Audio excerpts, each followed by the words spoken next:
स्वागत है आप सभी लोगों का आज की हमारी इस क्लास में। आज से हम लोग एक नई सीरीज शुरू करने जा रहे हैं और इस सीरीज का नाम है इन्वायरमेंट। जैसा कि आप सभी लोग जानते हैं, इस समय इन्वायरमेंटल इश्यूज बहुत तेजी से राइज हो रहे हैं और डिफरेंट एग्जाम्स में इन्वायरमेंटल कॉन्सेप्ट्स बहुत ज़्यादा पूछे जा रहे हैं। इसलिए आपके लिए इन्वायरमेंट पढ़ना बहुत ज़रूरी है। तो इससे पहले कि मैं इन्वायरमेंट शुरू करूं और आपको उसका पहला टॉपिक पढ़ाऊं, मैं आपको इसको थोड़ा सा बैकग्राउंड बता देना चाहता हूं। ये जो पूरा टॉपिक है, इस टॉपिक का नाम है इकोलॉजी एंड एनवायरनमेंट। यहां पर दो अलग अलग शब्द हैं। इकोलॉजी एक अलग शब्द है, एनवायरनमेंट एक अलग शब्द है। इकोलॉजी का अर्थ है पारिस्थितिकी, जो कि एक विषय है, और एनवायरनमेंट का मतलब है पर्यावरण, जो कि उसका अप्लाइड पोर्शन है। यहां पे मैं आपको इकोलॉजी यानी कि पारिस्थितिकी नहीं पढ़ाने जा रहा हूं। मैं आपको केवल एनवायरनमेंट पढ़ाऊंगा, उसके अप्लाइड पोर्शंस के बारे में बताऊंगा और एग्जाम की दृष्टि से जो कुछ भी महत्वपूर्ण है वो सारे टॉपिक आपके यहां पे कवर करूंगा। तो चलिए हम लोग शुरू करते हैं एनवायरनमेंट से। इससे पहले कि मैं आपको एनवायरनमेंट पढ़ाऊं, आपको कुछ बेसिक टॉपिक्स क्लियर होने चाहिए, क्योंकि जब तक ये बेसिक टॉपिक्स आपको क्लियर नहीं होंगे तब तक आपको एनवायरनमेंट के बड़े चैप्टर्स या बड़े कॉन्सेप्ट समझ में नहीं आएंगे।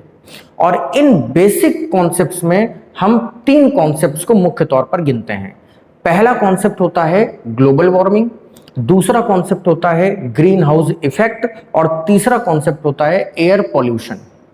इसी क्रम में सबसे पहले मैं आज ग्लोबल वार्मिंग आपको समझाने की कोशिश करूंगा कि ग्लोबल वार्मिंग किसे कहते हैं। एक पॉइंट आपको यहां पर याद रखना चाहिए। अगर आपसे आज पूछा जाए कि दुनिया के सबसे बड़े इश्यूज क्या हैं, इस दुनिया की सबसे बड़ी समस्याएं क्या हैं, तो आपका जवाब क्या होगा? आपका पहला जवाब होगा पॉपुलेशन, बहुत बड़ी समस्या है ये दुनिया की। आपका दूसरा जवाब होगा टेररिज्म, आतंकवाद, ये बहुत बड़ी समस्या है दुनिया की। आपका तीसरा जवाब हो सकता है ग्लोबल वार्मिंग। आपका चौथा जवाब हो सकता है ग्रीन हाउस इफेक्ट। आपका पांचवा जवाब हो सकता है एयर पॉल्यूशन। आपका छठवां जवाब होता है डिफरेंट टाइप के वायरसेस जैसे कि कोरोना वायरस। ये सारे आंसर जो कि दुनिया की सबसे बड़ी समस्या के रूप में आपने दिए, ये किस सब्जेक्ट का पार्ट है? Geography. We study all these topics in the subject of geography। इसका मतलब यह हुआ कि ज्योग्राफी एक बहुत तेजी से उभरता हुआ सब्जेक्ट है और इससे बहुत ज्यादा क्वेश्चंस पूछे जा रहे हैं। जिस व्यक्ति को एनवायरनमेंट की अच्छी समझ होगी वो ना ही केवल परीक्षा पास कर पाएगा, बल्कि अपने आसपास के वातावरण को शुद्ध रखने में, पर्यावरण को बचाने में और एक पर्यावरण के कार्यकर्ता के तौर पर कार्य कर पाएगा। आपको मैं जब भी पढ़ाता हूं तो हमेशा आपसे ये गुजारिश करता हूं और आपको ये सिखाने की कोशिश करता हूं कि ऐसी शिक्षा का कोई मतलब नहीं जो व्यवहारिक ना हो। ऐसी एजुकेशन किसी काम की नहीं जिसको अप्लाई ना किया जा सके। तो एनवायरनमेंट पढ़ने के साथ साथ आप एनवायरमेंटल इश्यूज को समझने की भी कोशिश करिएगा और इस दुनिया के पर्यावरण को बचाने में अगर कोई रोल प्ले कर सकते हैं तो जरूर प्ले करिएगा। तो चलिए शुरू करते हैं इसी क्रम में आज अपना पहला टॉपिक, जिसका नाम है ग्लोबल वार्मिंग। ग्लोबल वार्मिंग शब्द सुनते ही आपके दिमाग में बहुत सारे क्वेश्चंस आते हैं, बहुत सारी भ्रांतियां आती हैं और बहुत सारे अनक्लियर कॉन्सेप्ट्स आते हैं। तो सबसे पहले आपको यही सीखना होगा कि ग्लोबल वार्मिंग आखिर कहते किसे हैं, इसकी वन लाइन डेफिनेशन क्या है। ग्लोबल वार्मिंग की वन लाइन डेफिनेशन है पृथ्वी के औसत तापमान का बढ़ जाना, incrementation in the average temperature of the earth. तो सबसे पहले तो आपको यह पता होना चाहिए कि पृथ्वी का एवरेज टेम्परेचर है कितना। The average temperature of the earth is 14 degree. कितना बढ़ जाना ग्लोबल वार्मिंग है? अगर 0.1% भी बढ़ गया तो ग्लोबल वार्मिंग है। लेकिन वार्निंग 2030 के अनुसार वर्ष 2030 तक पृथ्वी के तापमान में 2 डिग्री तक की बढ़ोतरी होने की संभावना है। और अगर ये टेम्परेचर 14 डिग्री से 16 डिग्री हो गया तो बहुत बड़ी मुसीबत आ जाएगी। तो पहली बात आपने यहां पर यह सीखी कि ग्लोबल वार्मिंग आखिर कहते किसे हैं। तो ग्लोबल वार्मिंग का सीधा सा मतलब हो गया पृथ्वी के तापमान का बढ़ जाना। तो पृथ्वी का यह तापमान किस गैस की वजह से बढ़ जाता है? आंसर है कार्बन डाइऑक्साइड। इसीलिए जब भी आप ग्लोबल वार्मिंग को पढ़ते हैं तो कार्बन डाइऑक्साइड को भी पढ़ना पड़ता है, आप नेग्लेक्ट नहीं कर सकते। एक फैक्चुअल इंफॉर्मेशन के बाद आइए अब हम लोग इसी को डिटेल में समझने की कोशिश करते हैं कि ग्लोबल वार्मिंग आखिर होती कैसे है, कौन सी घटना घटेगी जिसको हम ग्लोबल वार्मिंग कहेंगे। तो इसको समझाने के लिए यहां पर एक प्रोजेक्ट का यूज किया गया है, इसको ध्यान से समझिए। जैसा कि आप जानते हैं हमारे एटमॉस्फेयर में बहुत सारी गैसेस हैं। उन गैसेस में से एक गैस का नाम है कार्बन डाइऑक्साइड। हालांकि ये कार्बन डाइऑक्साइड हमारे एटमॉस्फेयर में बहुत कम है, नगण्य है, ना के बराबर है। कितनी? 0.03%। इतनी कार्बन डाइऑक्साइड होने से हमें कोई फर्क तो नहीं पड़ना चाहिए, बिल्कुल नहीं पड़ना चाहिए। तो ये जो कार्बन डाइऑक्साइड है ये कहां पर है? तो जब आप एटमॉस्फेरिक लेयर्स को पढ़ेंगे, आप अगर पृथ्वी से ऊपर जाएंगे तो पहली जो एटमॉस्फेरिक लेयर आपको मिलती है वो है ट्रोपोस्फियर। जो ट्रोपोस्फियर है उसका जो बॉर्डर है जिसको ट्रोपोपास कहते हैं, यानी कि यहां से जमीन से करीब 11-12 किलोमीटर ऊपर, तो इसी ट्रोपोपास के बॉर्डर पर ये कार्बन डाइऑक्साइड की एक लेयर पाई जाती है जो कि तैर रही है, वो फ्लोटिंग है। कैसे तैर रही है? जैसे दूध के ऊपर मलाई तैरती है, ठीक वैसे ही तैर रही है। और ये कार्बन डाइऑक्साइड की जो लेयर है बस यही सारे फसाद की जड़ है। तो क्या ये कार्बन डाइऑक्साइड की लेयर खराब है, नहीं होनी चाहिए? तो आंसर है नो, खराब कुछ भी नहीं है। मैं आपको हमेशा बताता हूं कि अगर कुदरत ने आपको कुछ भी दिया है, अगर कुदरती तौर पर इस दुनिया में कोई भी चीज पाई जाती है तो वो खराब हो ही नहीं सकती। अगर खराब होती तो ये मदर नेचर उसको कभी प्रोवाइड नहीं कराती। खराब वो तब होती है जब उसकी मात्रा बढ़ जाए या घट जाए।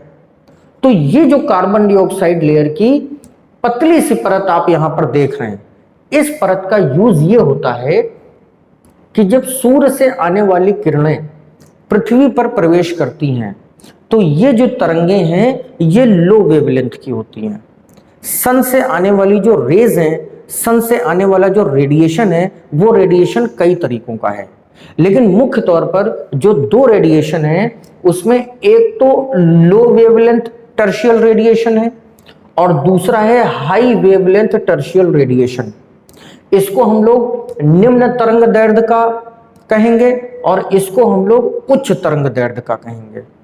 तो जब सन से आने वाली लो वेवलेंथ रेडिएशन जो होता है ये पृथ्वी पर आता है तो लो वेवलेंथ होने के कारण, नुकीला रेडिएशन होने के कारण ये कार्बन डाइऑक्साइड की लेयर को पार कर जाता है। आप देख रहे हैं कि ये पार कर गया और इसके अंदर क्या शामिल है? तमाम तरीके के रेडिएशन जो कि पृथ्वी पर आते हैं। जब ये रेडिएशन पृथ्वी पर आता है तो ये मैक्सिमम रेडिएशन वनस्पतियों के द्वारा, वृक्षों के द्वारा, घास फूस के द्वारा और जंगलों के द्वारा रिसीव कर लिया जाता है और एब्जॉर्ब कर लिया जाता है। लो वेवलेंथ टर्शियल रेडिएशन अपने साथ जो कार्बन डाइऑक्साइड लेके आया है वो कार्बन डाइऑक्साइड इन पौधों और वनस्पतियों में अवशोषित हो जाती है। अवशोषित होने के बाद ये पौधे इसी कार्बन डाइऑक्साइड के द्वारा फोटोसिंथेसिस करते हैं, प्रकाश संश्लेषण करते हैं और अपना भोजन बनाने का काम करते हैं। तो इसका मतलब ये हुआ कि सन से आने वाला ये जो रेडिएशन है ये अच्छा है। अगर ये रेडिएशन नहीं आएगा, अगर इस रेडिएशन के माध्यम से कार्बन डाइऑक्साइड नहीं आएगी तो फोटोसिंथेसिस नहीं हो पाएगा। लेकिन क्या सारी कार्बन डाइऑक्साइड रिसीव हो जाती है? नहीं, कुछ तो बच जाती होगी। तो जो बच जाती है वो रिफ्लेक्ट करती है। इसके रिफ्लेक्ट करने के जो मीडियम है वो अलग अलग हैं। जब ये रिफ्लेक्ट करती है तो ये कन्वर्ट हो चुकी होती है हाई वेवलेंथ टर्शियल रेडिएशन में। और जब भी कोई तरंग, जब भी कोई वेव हाई वेवलेंथ में होगी तो उसके गुजरने में समस्या पैदा हो जाएगी, और हाई वेवलेंथ होने की वजह से ये जो रेडिएशन है ये वापस जाते टाइम इस कार्बन डाइऑक्साइड की लेयर को पार नहीं कर पाता और हमारे वायुमंडल में ही घूमता रहता है। अब इस रेडिएशन में कौन सी गैस थी? कार्बन डाइऑक्साइड थी। तो इस तरीके से कार्बन डाइऑक्साइड की ये जो मात्रा है ये हमारे वायुमंडल में बढ़ जाती है। कार्बन डाइऑक्साइड की इसी बढ़ी हुई मात्रा को हम लोग ग्लोबल वार्मिंग के नाम से जानते हैं। पृथ्वी के तापमान का बढ़ जाना इसके नाम से जानते हैं। तो ये प्रोजेक्ट आपको समझ में आ गया होगा। अगर नहीं समझ में आया तो एक सरल से उदाहरण के माध्यम से आप इसको समझ लीजिए। कल्पना करिए कि आपके पास कोई जार है और वो जार कांच का है। इस कांच के जार के अंदर आपने किसी लेजर लाइट से एक रेडिएशन डाला। वो रेडिएशन कांच के जार के अंदर चला गया, लेकिन चूंकि जार चारों तरफ से पैक है इसलिए वो रिफ्लेक्ट होकर जार के अंदर ही घूमता रहा और बाहर नहीं आ पाया। किसी भी चीज को, किसी भी तरंग को कहीं पर प्रवेश करा देना, इसके बाद उसके रिफ्लेक्शन से जो तरंग आ रही है उसको बाध्य कर देना, बस यही ग्लोबल वार्मिंग है। पृथ्वी का तापमान इसी ग्लोबल वार्मिंग से लगातार बढ़ जाता है। तो अब प्रश्न ये पैदा होता है कि क्या जब से हमारा प्लेनेट बना तब से ये ग्लोबल वार्मिंग हो रही है? तो आंसर इज नो। हजारों साल पहले जब मानव सभ्यता की शुरुआत हुई तो उस समय ये पूरी पृथ्वी, खास तौर पर ये इक्वेटोरियल रीजन जंगलों से घिरा हुआ था। आज भी जंगलों से घिरा हुआ है, लेकिन पहले जंगल बहुत ज्यादा थे, और जब जंगल बहुत ज्यादा होंगे तो फोटोसिंथेसिस बहुत ज्यादा होगा। जब फोटोसिंथेसिस बहुत ज्यादा होगा तो ऑक्सीजन का प्रोडक्शन भी बहुत ज्यादा होगा। सूर्य से आने वाला जितना भी रेडिएशन था ये जंगलों के द्वारा एब्जॉर्ब कर लिया जाता था, और एक्सेस कार्बन डाइऑक्साइड प्रोड्यूस ही नहीं होती थी। तो जब एक्सेस कार्बन डाइऑक्साइड प्रोड्यूस नहीं होगी तो कार्बन डाइऑक्साइड का लेवल नहीं बढ़ेगा, और जब लेवल नहीं बढ़ेगा तो ग्लोबल वार्मिंग नहीं होगी। लेकिन समय के साथ मानवीय सभ्यता की शुरुआत हुई, और ह्यूमन सिविलाइजेशन के डेवलप होने के बाद जब हम लोग स्टोन एज से बाहर निकले तो पॉपुलेशन तेजी से बढ़ना शुरू हो गई। पॉपुलेशन तेजी से क्यों बढ़ी? इसलिए बढ़ी क्योंकि हम एग्रीकल्चर करना सीख गए थे, कृषि करना सीख गए थे। और जब आप कृषि करने लगेंगे, जब आपके पास खाने पीने की कोई समस्या नहीं होगी तो आप करेंगे क्या? बच्चे पैदा करेंगे। तो इसीलिए इवोल्यूशन के इस पीरियड में सबसे पहले पॉपुलेशन ग्रो करी, और पॉपुलेशन ग्रो करने का रीजन मैंने आपको बताया, एग्रीकल्चर करने लगना। जब पॉपुलेशन बढ़ेगी तो समय के साथ लोगों को आवास की आवश्यकता पड़ेगी, रहने के लिए घरों की आवश्यकता पड़ेगी, और घर तो थे नहीं। घर क्यों नहीं थे? क्योंकि चारों तरफ जंगल ही जंगल थे। जब घरों की आवश्यकता पड़ेगी तब यहां पर किया जाएगा डिफॉरेस्ट्रेशन। डिफॉरेस्ट्रेशन का मतलब है निर्वनीकरण, यानी कि जंगलों को काटा जाएगा, जंगलों को जलाया जाएगा, जंगलों को साफ किया जाएगा, और जंगलों को साफ करके वहां से जो लकड़ी प्राप्त हुई है उससे घर बनाए जाएंगे। इस तरीके से जो अधिसंख्य आबादी है, जो बढ़ी हुई पॉपुलेशन है, उसको रहने के लिए घर मिलेगा। तो अगर पॉपुलेशन बढ़ गई है तो डिफॉरेस्ट्रेशन तो होगा, ये बात तय है।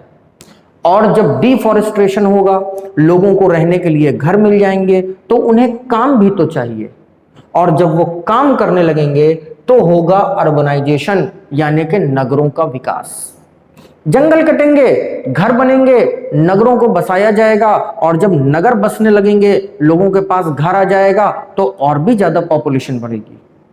अर्बनाइजेशन के बाद अगला प्रोसेस होता है इंडस्ट्रियलाइजेशन, औद्योगिकरण। जो बढ़ी हुई आबादी है, जो अब नगरों में रहने लगी है, उनके खर्चे भी तो हैं, उनकी कुछ बेसिक नीड्स भी तो हैं, तो उनका फुलफिलमेंट कैसे किया जाएगा? तो कुछ ना कुछ रोजगार चाहिए, कुछ ना कुछ एम्प्लॉयमेंट चाहिए, और वो एम्प्लॉयमेंट उन्हें तभी मिल पाएगा जब इंडस्ट्रियलाइजेशन होगा। और जब इंडस्ट्रियलाइजेशन होगा तो जो फैक्ट्रियां लगाई जाएंगी, मिल्स लगाई जाएंगी, उनमें आप ईंधन के रूप में क्या प्रयोग करेंगे? तो फॉसिल फ्यूल्स। और जब आप फॉसिल फ्यूल्स को जलाएंगे, जिनमें कोयला आएगा, लकड़ी आएगी, डीजल आएगा, पेट्रोल आएगा, कुछ भी अगर आप फॉसिल फ्यूल के रूप में जलाएंगे तो कार्बन डाइऑक्साइड गैस पैदा होगी ही होगी। एक तरफ आपने जंगलों को काटा, जंगलों को काटने से नुकसान क्या हुआ कि ये जो रेडिएशन यहां पर एब्जॉर्ब हो जाता था फॉरेस्ट में, अब ये कम एब्जॉर्ब होगा। दूसरी तरफ आपने अर्बनाइजेशन कर दिया, और अर्बनाइजेशन का सीधा सा मतलब है बढ़ी हुई आबादी।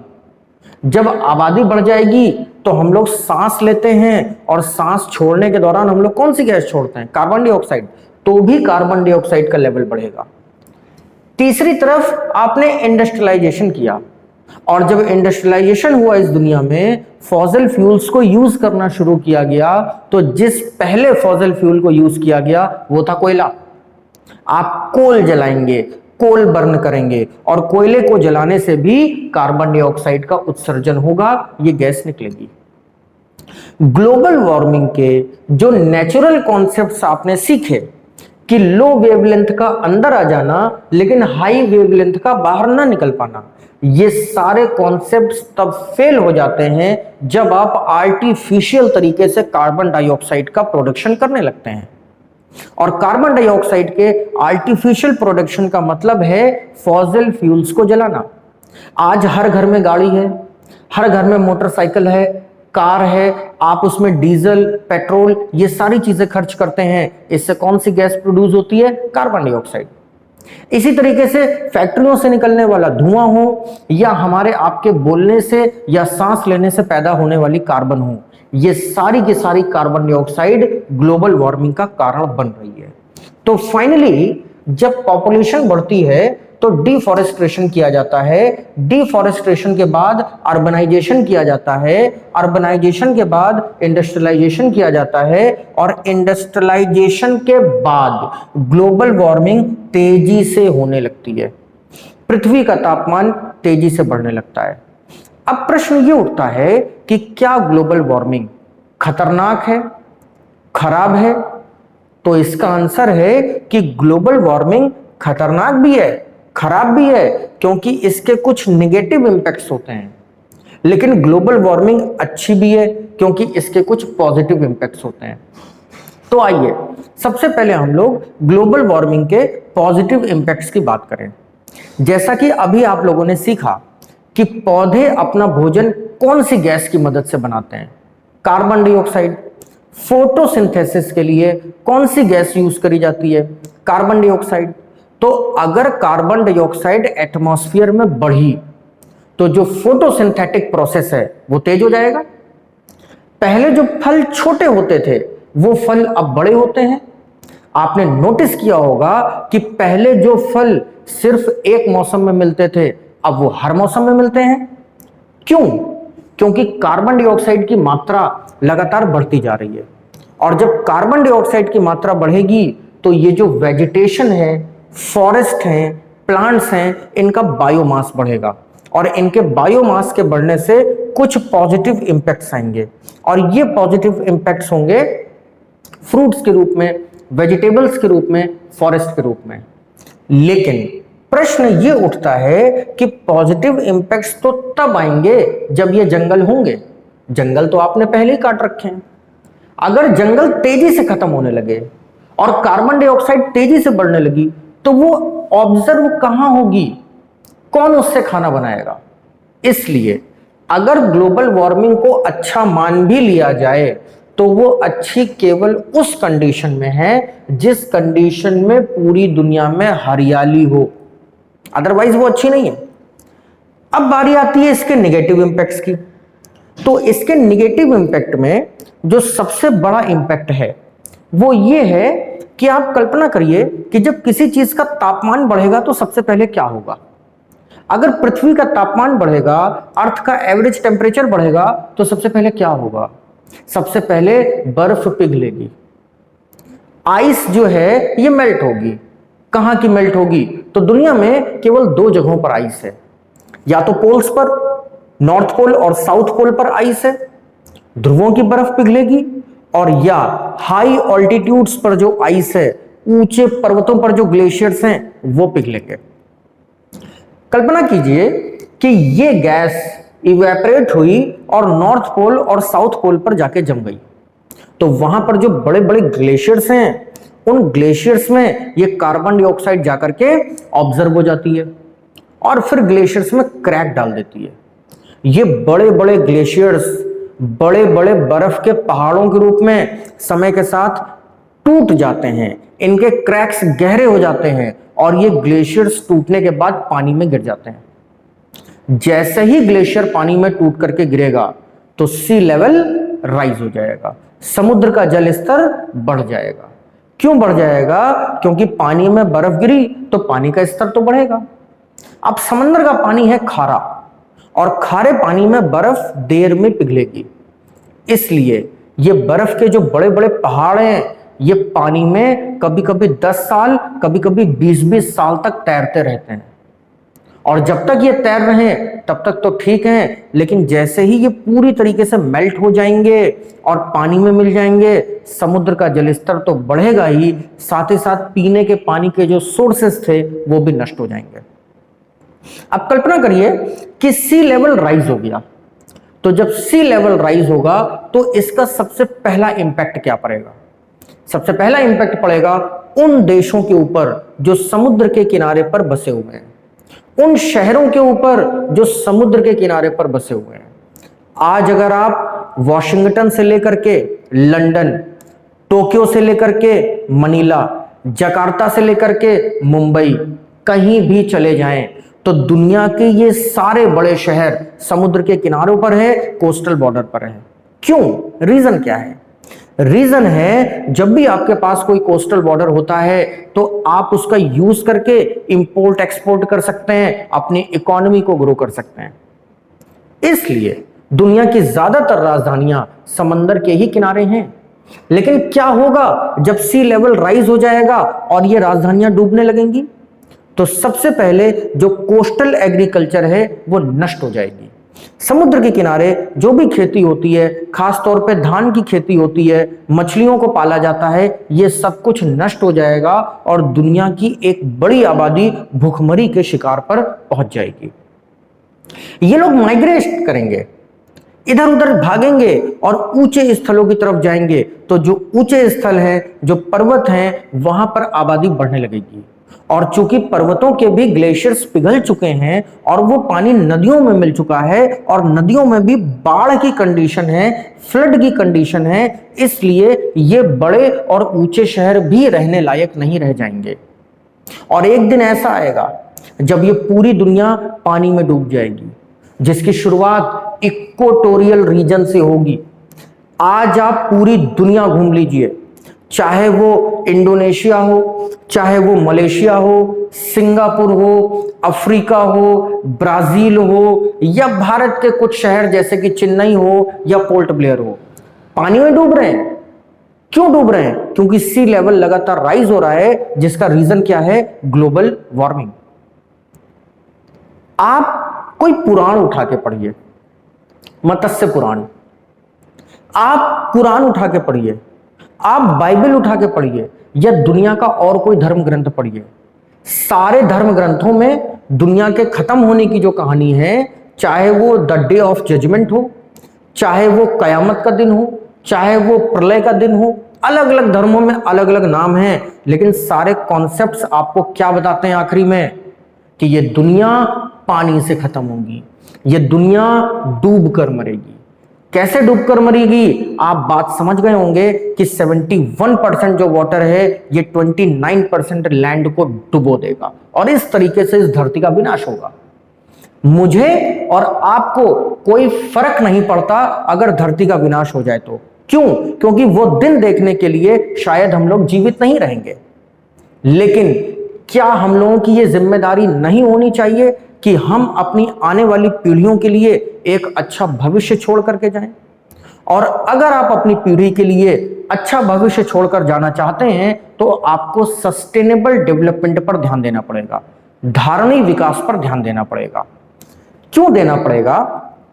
क्योंकि अगर हम लोग 1970 की बात करें तो 1970 में कार्बन डाइऑक्साइड का जो पीपीएम है, पीपीएम का मतलब पार्टिकल्स पर मिलियन, 10 लाख के वायुमंडलीय कणों में कितनी कार्बन डाइऑक्साइड है? तो 1970 में ये केवल 330 थे। 10 लाख वायुमंडलीय कणों में 330 कार्बन के मॉलिक्यूल्स थे, लेकिन 1990 में ये बढ़कर के 350 हो गए और फिर सन 2000 में ये 370 हो गए। आज अगर 2010 की बात करी जाए तो 390 हो गए, और अगर लेटेस्ट रिसर्च को उठा करके देखा जाए तो सन 2020 में कार्बन का पीपीएम हमारे एटमॉस्फेयर में 417 था। आप कल्पना भी नहीं कर सकते कि कुछ सालों पहले जो चीज 330 थी आज वो बढ़कर के 417 हो गई, अर्थात 10 लाख एटमॉस्फेरिक मॉलिक्यूल्स में 417 कार्बन डाइऑक्साइड के मॉलिक्यूल हैं। ये डेटा आपको ये बताने के लिए सफिशिएंट है कि किस तरीके से ग्लोबल वार्मिंग लगातार बढ़ती चली जा रही है। तो यहां पर ग्लोबल वार्मिंग के इस पूरे चैप्टर में मैंने आपको समझाने की कोशिश करी कि ग्लोबल वार्मिंग आखिर होती क्या है, ग्लोबल वार्मिंग होने की पूरी प्रक्रिया क्या है, ग्लोबल वार्मिंग के पॉजिटिव और नेगेटिव इंपैक्ट्स क्या हैं, और ग्लोबल वार्मिंग का करंट स्टेटस क्या है। आशा करता हूं कि ये पूरा चैप्टर आपको समझ में आ गया होगा। फ्रैक्चुअल क्वेश्चंस के लिए अब आपको परेशान होने की जरूरत नहीं है। अगर एनालिटिकल क्वेश्चन भी आपसे पूछा गया तो मेरा विश्वास है कि आप उसे अच्छी तरीके से कर लेंगे। बस इस बात का ध्यान रखिएगा कि अगर कभी भी इस टेबल में से आपको कोई 4 ऑप्शन दिए जाएं और पूछा जाए कि ग्लोबल वार्मिंग का रीजन क्या है, तो आप पहला रीजन पॉपुलेशन बताएंगे, क्योंकि सारा बवाल, सारा फसाद जनसंख्या के बढ़ने से शुरू हुआ था। शायद यही कारण है कि आज सरकारें लगातार जनसंख्या नियंत्रण कानून भी बनाने की कोशिश कर रही हैं। तो अगर पॉपुलेशन ना बढ़ती तो डिफॉरेस्ट्रेशन ना होता, अगर डिफॉरेस्ट्रेशन ना होता तो अर्बनाइजेशन ना होता। इसीलिए जब भी इन विकल्पों में आपको कभी कुछ चुनना हो तो आप सबसे पहले पॉपुलेशन चुनेंगे। हो सकता है कि आपको करेक्ट ऑर्डर में लगाने के लिए आ जाए, तो करेक्ट ऑर्डर में लगाने के लिए आप इसी ऑर्डर में हमेशा लगाएंगे। इसके बाद आखिरी में एक सवाल और उठता है कि ग्लोबल वार्मिंग को पढ़ने के बाद इसका जो एक भयावह दृश्य है, एक जो खतरनाक एपिसोड आपने देखा, इस एपिसोड से आपने सीखा क्या? क्या दुनिया कोई कोशिश कर रही है कि ग्लोबल वार्मिंग को रोका जाए? तो जी हां, कोशिशें कल भी हो रही थी, कोशिशें आज भी हो रही हैं और कोशिशें कल भी होंगी। For example, Stockholm conference, Kyoto protocol, UNFCCC, Rio summit, ये सारी चीजें ग्लोबल वार्मिंग को ही रोकने की कोशिशें थी, जिनको आप लोग बाद में पढ़ेंगे। अगर ये पहले पढ़ा दिया जाएगा तो आप कंटेंट से भटक जाएंगे। इसलिए सबसे पहली कोशिश थी कि आपको एनवायरनमेंट का बेसिक पढ़ाऊं। ये बेसिक लेक्चर अभी खत्म नहीं हुए हैं। आज मैंने आपको ग्लोबल वार्मिंग के बारे में बताया है, जल्द ही आपको अवेलेबल हो जाएंगे वीडियो लेक्चर्स जो कि ग्रीन हाउस इफेक्ट और एयर पोल्यूशन के बारे में होंगे।